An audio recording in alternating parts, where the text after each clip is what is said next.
Jurassic Park. What can be said about Jurassic Park? Released in 1993, it went on to... You thought I was gonna do the video essay thing, where I explain a bunch of shit you already know? The Simpsons.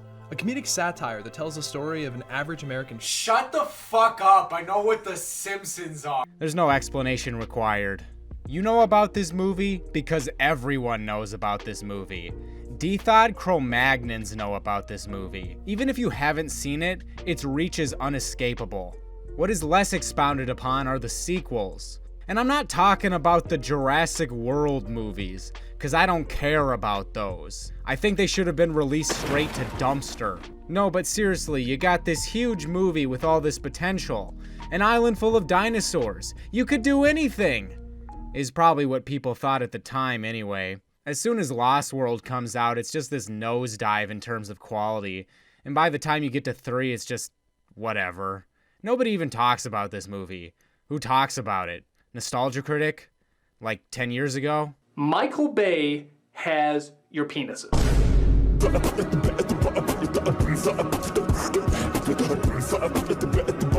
Most movie franchises have the ability to get at least one excellent sequel out before things start going bad. But not so with Jurassic Park. When you get down to it though, it makes sense. What seems like limitless potential on the surface dissipates once you take a closer look. It's a movie pretty intrinsically tied with the question of... Yeah, but your scientists were so preoccupied with whether or not they could, they didn't stop to think if they should. And I think the movie answers that pretty well. You shouldn't. Playing God, despite your best intentions, is going to blow up in your face. Now cue that line for Lost World, because seriously, what are you gonna do with it? You can't really ask that question again, it's already been answered. So the whole movie is just this weird half commitment to that idea, but it's also kind of about preserving the dinosaurs, despite the fact that they really shouldn't even exist alongside us. It's just a bit of a mess. I don't know, maybe the book was better. Don't ask me though, I have no idea how to read. However, out of that mess came something else. Something different, and something people might also consider a product to be scorned alongside all this other crap. Enter Jurassic Park Trespasser. The story of its development was a long and arduous one. I'll defer to people who are more knowledgeable on the subject for in-depth details, but I'll put it in layman's. Trespasser was meant to tie in with the Lost World, and was a game with an extreme amount of ambition. Too much ambition. It was delayed a year, and a lot of features were cut as the developers tried to rush it out the door. Seriously though, this game wasn't over-ambitious over nothing. It looked great, had unprecedented huge open areas, complex AI, oh, and one more small thing, it just happened to be the first game with a physics engine. Yeah, impressive stuff. Despite all this game was released as a buggy mess. And on top of that, its specs were so impressive, even high-end computers at the time had problems handling it. You think that would be it. The game would fade into obscurity. End of story. But surprisingly, Trespasser has one of the strongest cult followings I've ever seen. They've congregated on Trescom, which is still active to this very day. There's a lot of cool stuff to be found on here, but what's most important is that Trespasser has been tinkered and toyed with enough to work. That leaves us with the question though, is the game good? I won't leave you in suspense. I think it's a great game. Yeah, you heard me. In fact, this game and the first movie are the only two pieces of Jurassic Park media that I like. No shade to the Tycoon games, that stuff just isn't my jam. If you think I was going to be the 1/quintillionth person to throw shade at this game, you're sadly mistaken. And you should probably know better at this point, as I guess I've taken it upon myself to be the ardent defender of these weird license games. But enough with the preamble, let's actually talk about the game. Immediately starting the game up, we're hit with Richard Attenborough. My name is John Parker Hammond. I was born on March 14th, 1928. What follows is a record of certain events in which I took part between the years 1980 and 1997, on an island I will call Site B. Hell yeah, dude. If you want to reel me in immediately, keep it up. How much screen time does he get in Lost World? Like 5 minutes? He's in this whole damn game. Or at least his voice is. His spiel is more or less recapping the whole Jurassic Park thing. But after that, we get a glimpse of an apartment, which sets up the character we play as, Anne.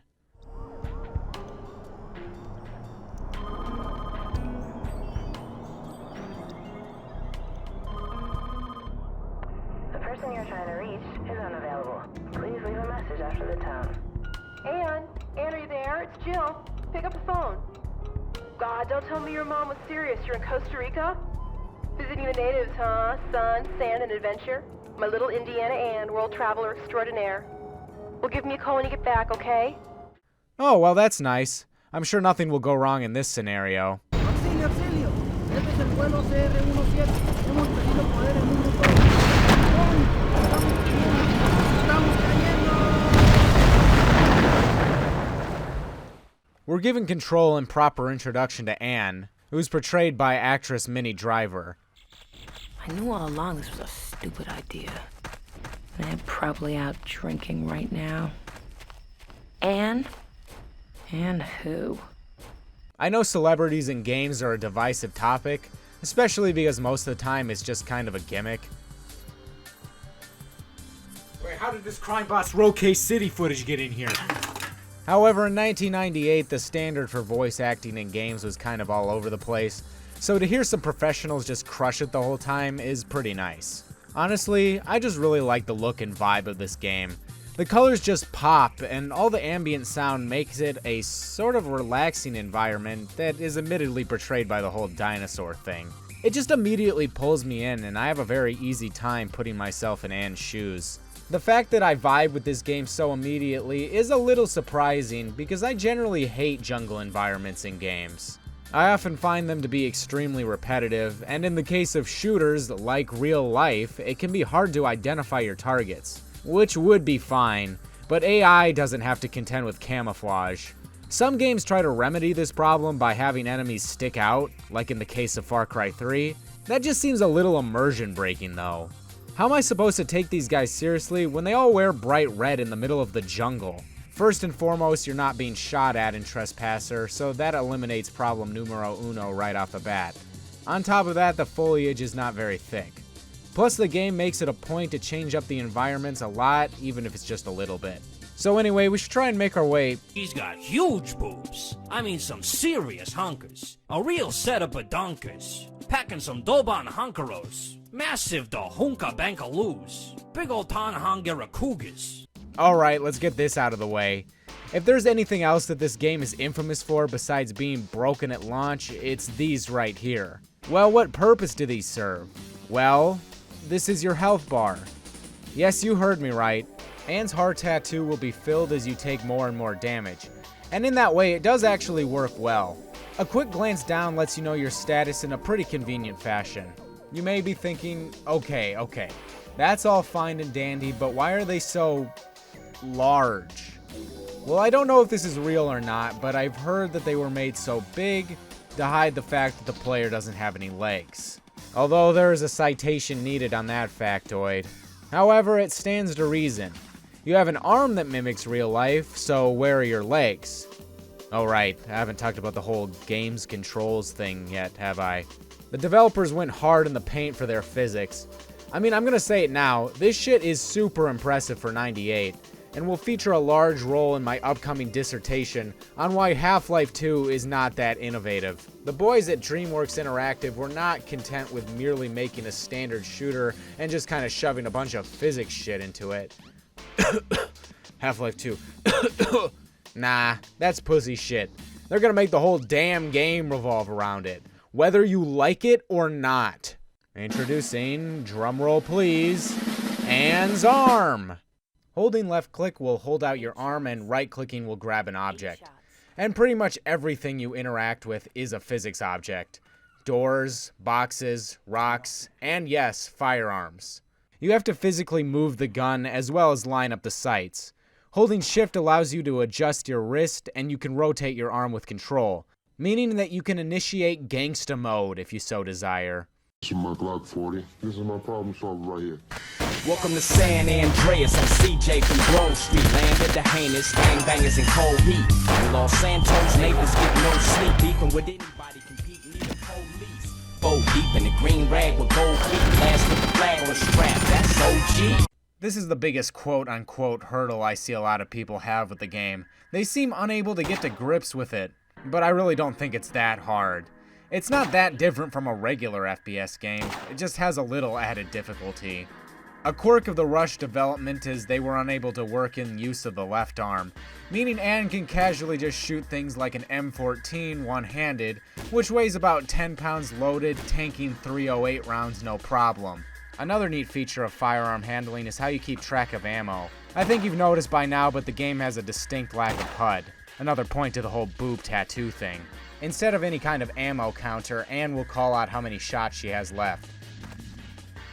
4 bullets. To initiate this, you just need to switch weapons. And she'll also keep count as you shoot. 3.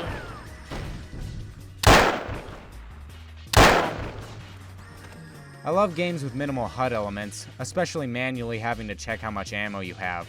I think this is another reason why I get so immersed in this game, and it goes a long way in making it a unique experience. Well, before we make our way out of this training area, there's one more mechanic that we should take note of, and that's throwing things. Pressing F will throw any object you have in your hand, and this will be exceedingly useful, but let's just move on for now. Oh, also there's melee weapons, but get a good look at this one because I never used these once in the entire game. Accompanying us in spirit is John Hammond. At various points throughout the game, you'll get to hear his disembodied voice chime in about his escapades and all about Site B. What if a mosquito sucked the blood of a dinosaur 100 million years ago? The official explanation for this is Anne is recalling like a memoir or something along those lines. That was the company from the dinosaur trial.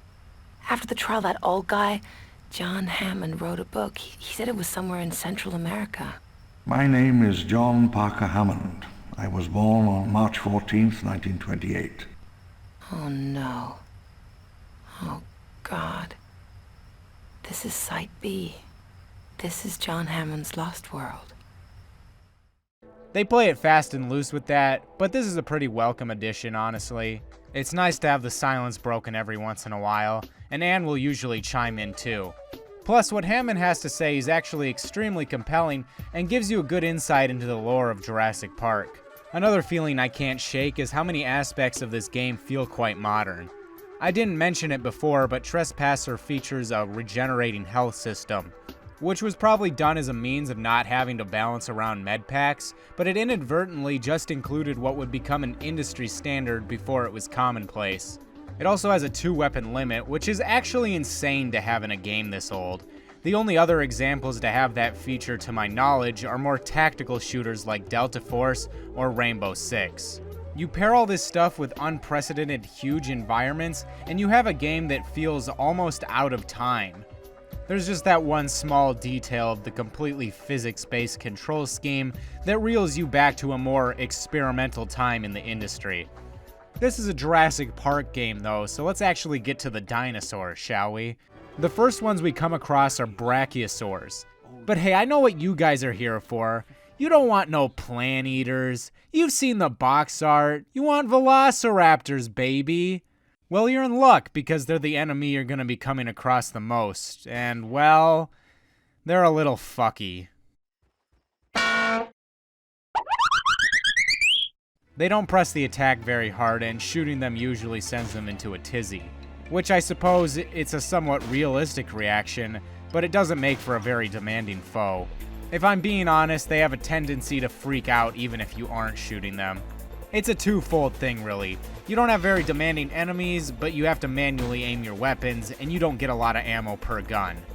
I mentioned how you aim firearms, but I feel like I need to go into more detail. You find them scattered all over the place. This is first and foremost because you don't have any kind of ammo pool. The ammo in the gun is what you get, and once it's depleted, you have to find another one. The firearm models are actually extremely well detailed, and far better than anything else out at the time. I mean, look at the detail on this Deagle, for example. This is due to the fact that they're still just technically props you're picking up, with no animations that need to be modeled. What I'm saying is they're basically cheating a little bit, but whatever. I love looking at them. They're insanely cool. Speaking of insanely cool, this game has a pretty good collection of guns you don't see that often. I think the two that stand out the most are the H&K VP70 and the Calico M950, and they're both modeled beautifully. There are a ton of guns in the game, but breaking them down by usefulness, you definitely have to put the high-powered rifles at the top of the list, which definitely makes sense given what we're up against. In a close second, I'd say you have the SMGs, which is a little surprising when there are AKs in the game, which are also full auto. But the controllability on the SMGs makes taking out dinos quickly a cinch. Not to mention, since physics actually play a role with your guns, if a velociraptor gets too close to you, they can pretty easily knock the firearm out of your hand. And if you have a long gun, this is pretty much a guarantee. Honestly, they probably would be the best weapons in the game, but they go through ammo pretty quickly. They're also mounted weapons, but I have no idea how to use them properly. They just wobble all over the place, and I can never get them to aim where I want to. So the formula is I try to use them, either can't hit anything or die, and then just completely ignore them. Rinse, repeat. Sorry to prattle on about the minutia of all the mechanics, but this game is in such a league of its own, I felt it was pretty necessary. Get on with it! Yes! Get on with it! Alright, let's get to the actual progression of the game. After getting our bearings and some weapons, we head off. These first few levels don't really have a lot to expound upon in terms of a video, but that doesn't mean they're bad. You more or less just make your way through the jungle, coming across pockets of human structures and items. The second level has one of my favorite little moments where if you head down this hill, you can find an overturned Jeep and some human remains, and then Hammond pipes in to expound on the scenario. The hunters scattered, their prearranged hunting routes forgotten. Only a third of their number appeared at the rendezvous. Oh, also you do physics puzzles. A lot of physics puzzles. I'm a little reluctant to call these puzzles because it's usually just throwing a rock at something and then moving it. But hey, if Half-Life 2 calls these puzzles, I ain't gonna be semantic when it comes to Trespasser. Okay, 3, 2, 1, let's go. You eventually come across a monorail, and that's more or less the lead for the rest of this first level and the next one. Well, they certainly were serious about their monorail. After reaching the end of it and jumping off, we're treated to the old ravine, which we gotta make our way through. Just moving on along, taking out more velociraptors, it's no biggie. That is until... Oh, shit! A T-Rex. Good thing he's incredibly stupid. There's a Jeep hanging off the side of the ravine, and what you're supposed to do is lead the T-Rex to it, shoot the Jeep, and crush him with it. But I can't even get him to follow me, so you know what time it is.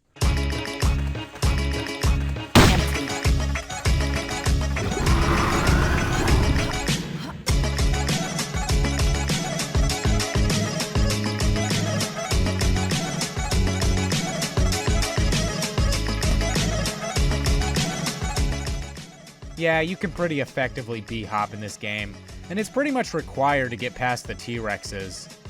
Honestly, you could probably B-hop past most of the enemies, but I ain't a fink. Dig? So I just save it for emergencies. After escaping the T-Rex, we end up in this really cool mountainous area. It's a little standard at first, but then it gives way to this gigantic chasm, in which we also happen upon a downed helicopter.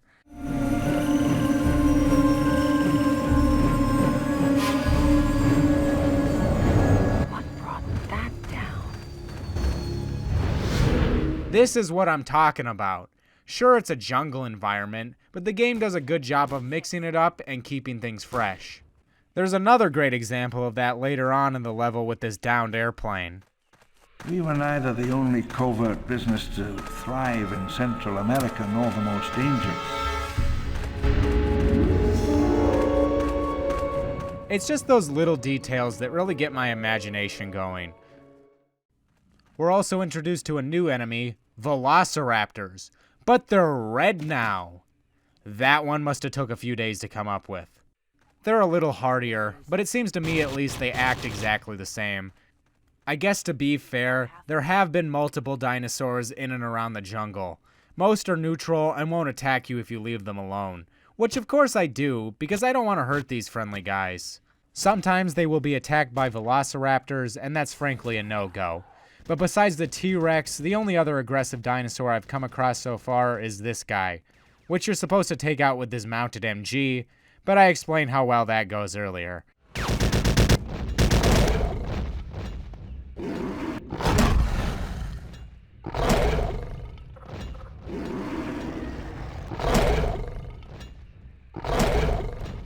Oh, fuck it. Feels full.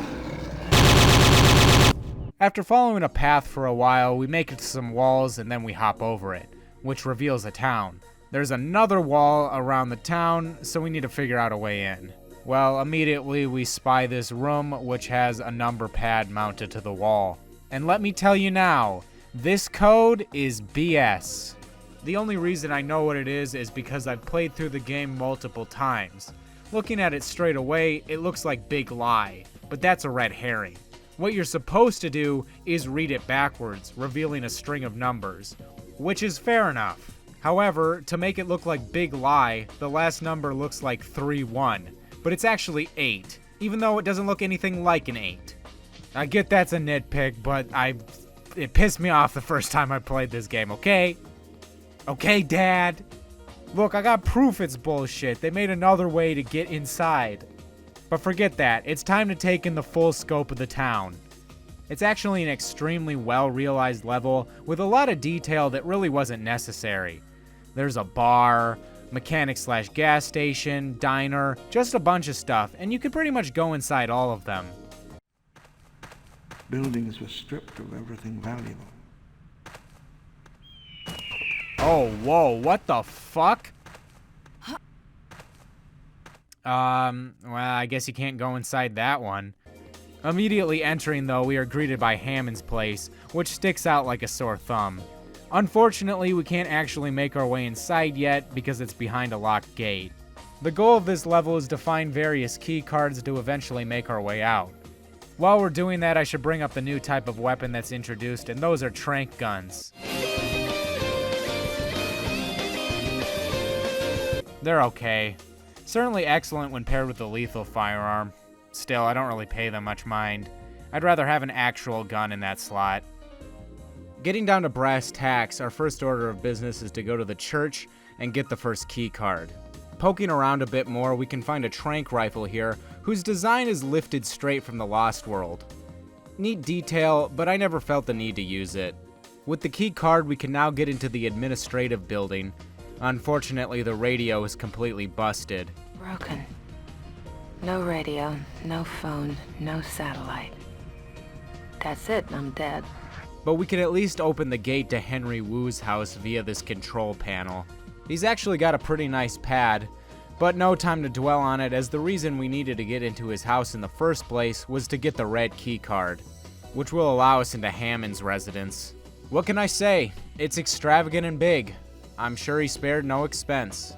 The house doesn't have anything useful on the first floor, so we need to stack some boxes and make our way to the second. After making it upstairs, you can find two neat weapons right off the bat. First is Hammond's personal pistol. Oh, ladies model. And this stun stick thing that is also a direct reference to the Lost World. I suppose I probably should have mentioned this earlier, but I didn't actually discover this until I was recording the video. A thought occurred to me to check the manual, and I wish I had done it sooner because there's a big factoid that presents itself. And that's the fact that this game takes place a year after the events of the second movie. So all the signs of struggle you see that I misinterpreted as happening under Hammond's watch were actually the hunting parties from the Lost World. So that does explain a lot, and it explains why this stun stick is here, although it doesn't explain how it's in Hammond's house, as that guy died in the middle of the jungle. Anyway, back to the game. Unfortunately, we need another key card to get into Hammond's office. This one stumps me every time, mostly because it's completely nonsensical. That, or I'm missing something, but I always end up looking it up, as it's not even in the house, it's in the backyard behind a rock. Actually, after consulting the forums, I became aware that the constellation poster of the Big Dipper is the clue to this puzzle. The rocks in the backyard are arranged in the formation of the constellation, and the part that's circled on the poster correlates to where the key card is hidden. I would have never figured that out on my own. But I guess it's better than the puzzle just being dumb luck. Although in my case, it might as well have been. We can finally get into Hammond's office, which besides the key card we need to leave the town, also houses an interactive map of the island. Definitely a cool detail. After attempting a little b-ball, nice. It's time to leave. Okay, when I said I never used a melee weapon earlier, I lied. Of the multiple times I've played this game, I have never attempted to use the melee weapons. And why would I? But hey, this time around, I thought I'd give at least the unique one a quick shot. And hey, guess what? It fucking sucks. Who would have figured firearms would be better in this scenario? Before we leave, I happen to be well aware that there's going to be a long journey ahead, so I stock up on the best weapons I can find before going. There are 2 revolvers outside the gate, but those aren't going to cut it, as there isn't any kind of shelter anywhere and only a scant few supply drops to keep us chugging along.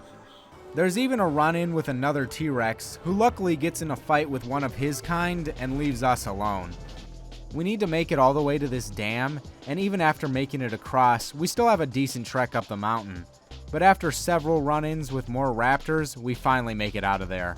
The next level greets us immediately with a T-Rex, and after we get away from him, a locked gate. Not having a great time here. No biggie. We figure out the code and we're into the docks. Another nicely detailed area, with a lot of nooks and crannies to explore. There's yet again another T-Rex. Easy to avoid, but I decided to throw caution to the wind and pick a fight with him. I normally wouldn't do this, but this area has a ton of guns lying all over the place, so I thought I'd give it a try. Well, it doesn't work, and really just enforces how impossible these guys are to take down. He even gets stuck at one point, but I still can't kill him. He frees himself while I'm looking for more guns, but when I finally find some, he's nowhere to be found. It's like he straight up vanished. I could not find him anywhere. Whatever, the ultimate point of this area is to once again get a key card, specifically a green one. Finding the yellow one in this shed gains us entry into this building, which merely tells you where the green card is. I say it tells you, but it just says the Atlantic. So unless you're paying extremely close attention to the environment, or you've played the game before like me, there's a good chance this one will stump you, as the Atlantic doesn't refer to any sort of seafaring vessel, rather a shipping crate at the beginning of the level. After making our way up and into it, we can leave this area and make our way to the labs. The main laboratory and administrative buildings. This was where we made our discovery, where the real magic trick happened. When they come to dig up our secrets, they'll come here. We get a nice change of pace here, as we can just chill out as we make our way through exploring the labs. I will say, as cool as the town was, most of the buildings were pretty barren, but the environmental detail here is pretty spot on. You get the sense that this was a lived-in place. Plus, we get a nice little reference to Nedry. I still believe Nedry left himself a back door, something about the hobbits or God knows what. This is also the place where they first resurrected the dinos, so there's a ton of lab stuff. But if we went over every cool detail in this area, we'd be here forever. So this was all there was. Looks like a freshman science lab. Okay, seriously, this next room is a masterclass. You have to hit these switches one by one to start the modem, so we can hopefully get some kind of communication running. As the machine slowly comes to life, Hammond begins describing when they were first able to bring back the dinosaur's DNA. It was in the last days of genetic recovery, and at this point, nothing was certain. Was the DNA there? Could we bring it back? Up the well? You know he did it. You've literally seen the handiwork firsthand. Yet with only the sounds of the whirring machinery and John quietly describing the process, I was sitting there with bated breath. And then it opened.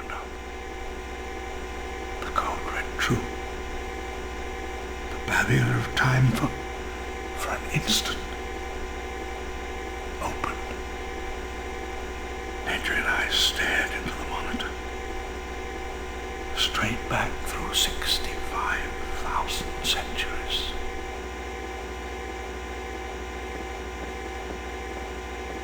Activating systems. Satellite uplink. Still, there isn't enough time to dwell on it as you're snapped back to the task at hand. The modem has full power and it begins to connect to satellite uplink. Good news, it can connect to a transmitter. Bad news, it's not anywhere near us. We have to get to the top of the mountain if we want to call anyone to rescue us. So once again, we must leave the relative safety of man-made structures and brave a long, treacherous journey. We first got to get out of here through these containment areas for dinos, and then it's on to the next level. Luckily, our quest won't be completely unaided as we get the toxin rifle. It's a modified version of the tranquilizer rifle, and I think you can guess what the tranquilizer has been replaced with. Our trek ensues. Not much to expound upon, though, for most of it anyway. However, the game does flip a switch here, and the weapon pickups are becoming less and less plentiful, so we need to make the most of them. We only get 3 shots with the toxin rifle, but I'm saving them for emergencies. So unfortunately, we're limited to only 1 firearm for the time being, but with well-placed shots, we'll make it work. We're introduced to the 3rd and final variant of the Raptors. I'm assuming they take more damage. It's kind of hard to tell, but it does appear they move faster. We have another fella who thinks he's hot shit. Not on my watch, pal. Oh, what do we have here? This is interesting.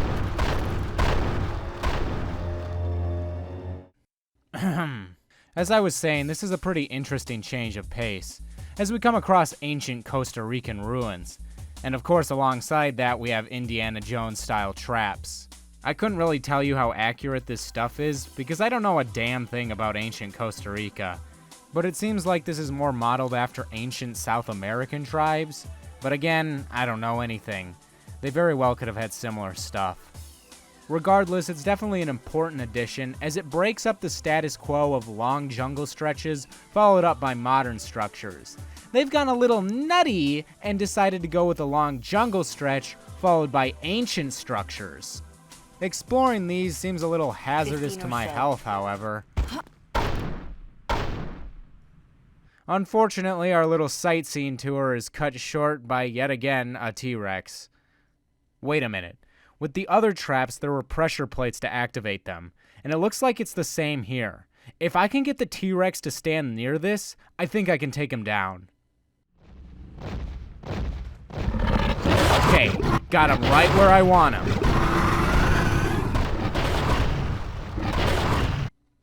Fuck.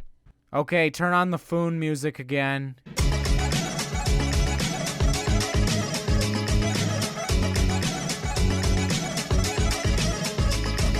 We're immediately thrown into the next level with no weapons and a raptor barreling towards us, so I scale down this hill immediately. We also get that stock suspense music, which I'm sure you've all heard before in a myriad of things. But for me, it instantly makes me think of Nocturne. Luckily, the raptors don't really press their advantage very hard, and we can get out of here. Again, another level with not a lot to expound upon, besides the switch to an entirely rocky terrain. Though the mountain is actually way more dangerous, as raptors can scale down and surprise you out of nowhere. Clever girl. Beyond that, though, you just make your way upwards, shooting raptors and interacting with physics shit here and there. I gotta mention 2 pretty cool things at the end of this level, though. First off is making your way across this precarious mobile office over this chasm.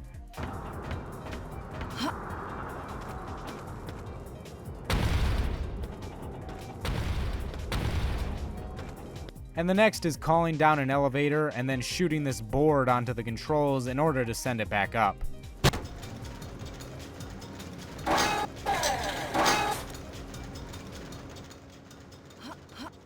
Here we are at the final level. Despite being given some weapons right off the bat, this time around the raptors are far more aggressive than the last level, and I have to be quick on my feet. After clearing out any foes in the area, we can radio for some help. Unfortunately, the doors are locked, but I think these overturned dumpsters might be the key to our issue. Okay, we make our way across, get inside, and we're in luck as everything here looks to be in working order. Hello? Hello? Anyone out there? I need help. This is a United States Navy priority channel. Identify yourself and clear the air. Ha! I mean, yes, I'm here. I'm on Site B. Right. We get this a lot. Listen, please clear the channel. No, I'm not kidding. I'm on Site B. I'm on the dinosaur preserve, for God's sake. Be advised, we're triangulating your location, and that transmitting on this frequency is a violation. Sir, this is coming from the top of Mount Watson. Ha! Sorry, ma'am, hold tight. Are you in any danger? I'm fine. Just get me out of here. Hold your position, ma'am. We've got people in the area. We're dispatching a helicopter to your current location. Thank you. I mean, roger that. Over and out. Despite what the guy said, we can't actually stay put, as we need to make it somewhere the helicopter can actually land to pick us up. So it's not over yet. This is where the game decides to ramp up the difficulty. There are a few more raptors than normal, but not an excessive amount. However, pretty much every gun we find from here on out is gonna be half empty. Okay, we've nearly made it. The only thing stopping us from the helipad is a few boxes. It seems the raptors have wised up, however, as I'm ambushed.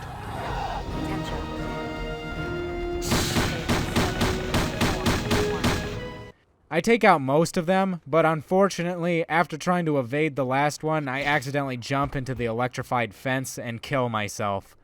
I very nearly buy it on the second attempt as well, but I managed to grab an MP5 and lay waste to the last raptor. With that, we're pretty much home free. I move the boxes, make it to the helipad, and just wait for pickup.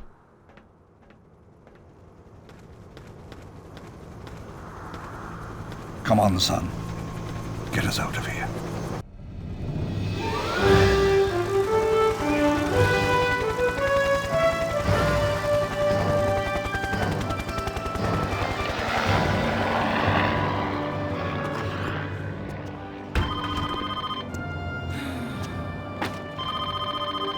The person you're trying to reach is unavailable.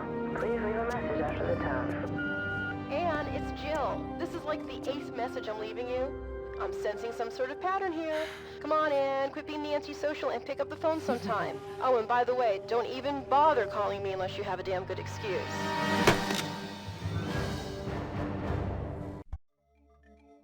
Typically, when I'm writing a script, I always find that the conclusion is the hardest part. But for this one, I think it's particularly difficult to get my thoughts in order. There's so much going on with this game that writing a conclusion on what it's all about and why I like it so much, while trying to put everything in a neat little package, seems like an almost impossible task. I guess my admiration mainly stems from how unique this game is. Frankly, there is nothing like it, and I'm probably never going to play another game like this in my entire life. It came from a period in the industry when growing technology was met with extreme creative freedom, meaning the envelope was constantly being pushed. The thing about that, though, is that it can be extremely risky, and this game is a testament to that. Even if Trespasser had its vision realized, I sincerely doubt the style of gameplay would have caught on, and it more than likely would have remained unique in that regard. Still, its disastrous launch has earned it a certain reputation, and it's one I take massive umbrage with. We see games with disastrous launches get reevaluated once they get fixed up and put in better working order, but as soon as Trespasser, a game that runs fine nowadays, enters the conversation, it's immediately met with ridicule, or at the very least a certain level of backhandedness, which I find extremely ridiculous. Even if this game was straight up bad, its implementation of physics was extremely important and should be recognized. I mean, look at this article. Half-Life 2's physics aren't that much better than Trespasser's, and the improvements seen can more or less be chalked up to a 6-year difference in releases. The truth of the matter is, Trespasser ran, and the entire industry played catch-up. It's a frustrating set of circumstances, but at the end of the day, what are you gonna do? Ultimately, I still think this game is great. And if you have similar taste to me and like unique experiences, I definitely say give it a go. And even if you don't play it, I hope you come away from this with maybe a little more of a nuanced perspective on a weird dinosaur game from 24 years ago. Or you could just call me a shithead for insulting Half-Life 2. Bye.